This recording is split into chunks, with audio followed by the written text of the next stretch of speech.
My original intent was to make you an offer, Marie. Provide safety and comfort.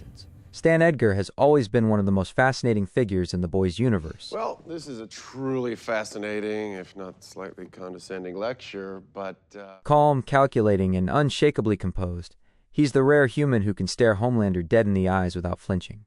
When he appeared in Gen V Season 2, fans knew it wasn't just a nostalgic cameo, it was a setup, a quiet move on the chessboard, because beneath the surface of Vought's chaos, Stan Edgar might just be preparing to become the true mastermind behind Starlight's growing resistance. In Gen V, Edgar's return comes at a crucial time. The world of soups is spinning out of control, and Homelander's iron grip over Vought has turned the corporation into a temple of fear. Meanwhile, the young heroes of Godolkin University are discovering horrifying truths about how they were made, and how deeply Vought's corruption runs. That's when Edgar steps back into the picture, not as a savior, but as a strategist with his own agenda. Marie Moreau, it's a pleasure to finally meet you. Stan Edgar.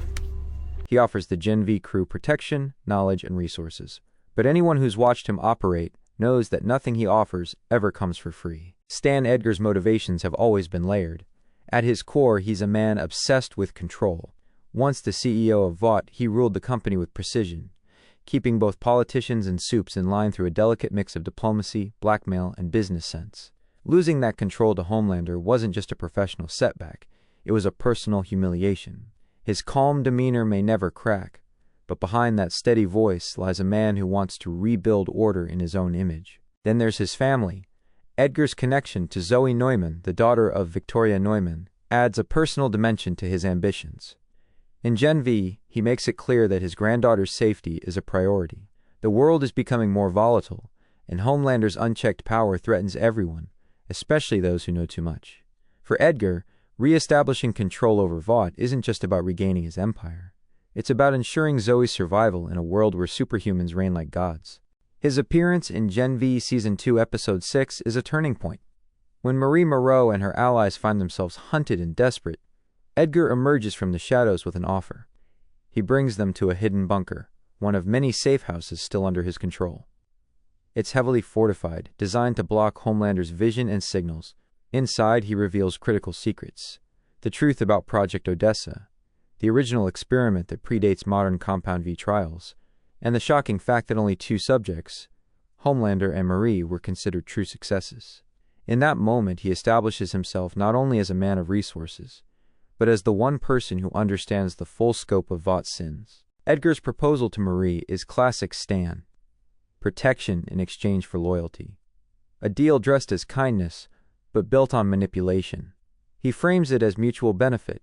If she helps him when the time comes, he'll make sure she and her friends live long enough to see that day. It's a transaction of trust, and he knows exactly how to make people need him. To Marie and her crew, he's a reluctant ally. But to the audience, he's clearly a man setting the board for his next big move. The idea that Stan Edgar could become the mastermind behind the resistance fits perfectly with his established character. For one, he possesses something no other anti-Vought figure does: knowledge. Deep, systemic knowledge of how Vought operates, where the bodies are buried, and how the power structures connect. He's seen every level of corruption firsthand. He knows how Homelander was created, what compounds he's made of, and which political players are pulling the strings.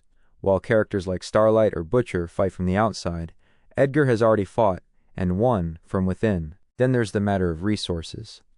Even in exile, Edgar's reach extends far. We see glimpses of his wealth, secret facilities, and quiet connections to government operatives. He has bunkers, scientists, and people who owe him favors. If Starlight and her resistance are the heart of the movement, Edgar could easily become the brain, the tactician orchestrating every play from behind the curtain.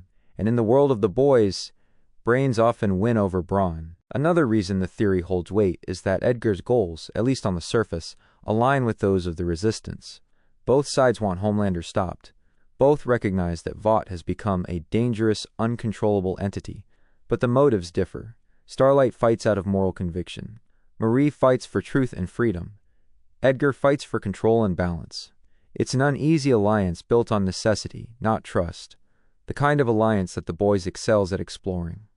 Everyone gets what they want, at least until the moment they don't. From a narrative standpoint, this move makes perfect sense. The resistance has always lacked a true strategist. Butcher is ruthless, Starlight is idealistic, and the Gen V crew is still learning what kind of heroes they want to be. Edgar's involvement fills that void. He's the chess player they need, someone who can see 10 moves ahead, someone who knows how to fight Vought using its own tools. In a way, he becomes the anti-Homelander not because of power, but because of intellect. One rules through fear, the other through calculation. It's also the perfect setup for redemption, or something close to it. Edgar's not a good man. He's cold, pragmatic, and willing to sacrifice anyone for the greater plan.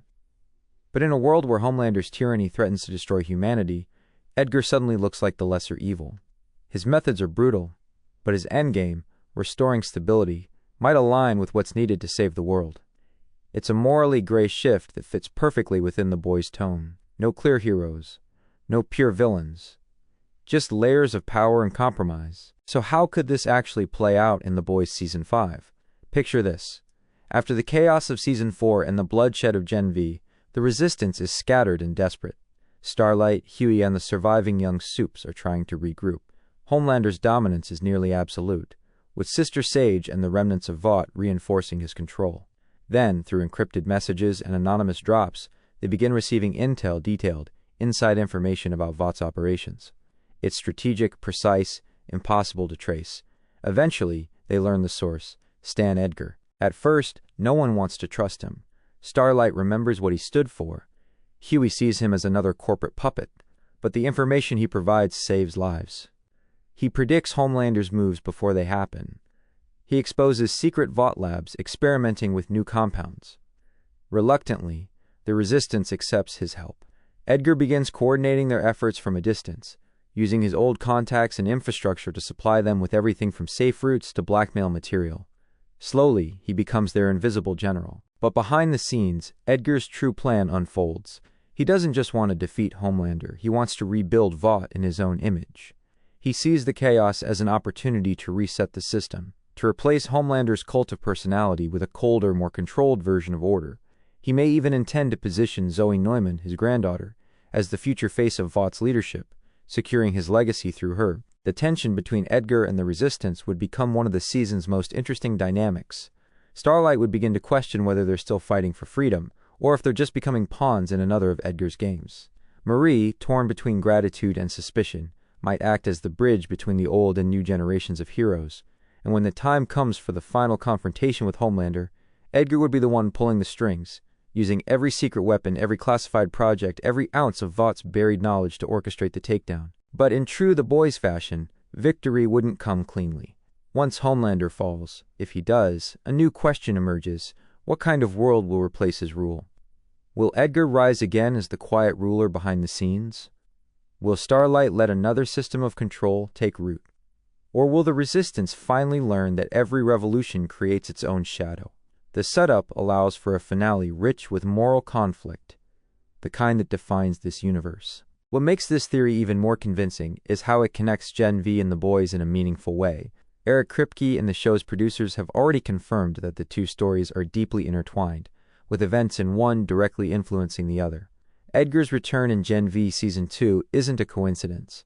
It's a narrative bridge. His scenes re-establish his presence in the story world, preparing audiences for his major role in Season 5. It's smart storytelling. The mentor of monsters returning to guide a new generation, whether they like it or not. And it fits the tone of The Boys perfectly.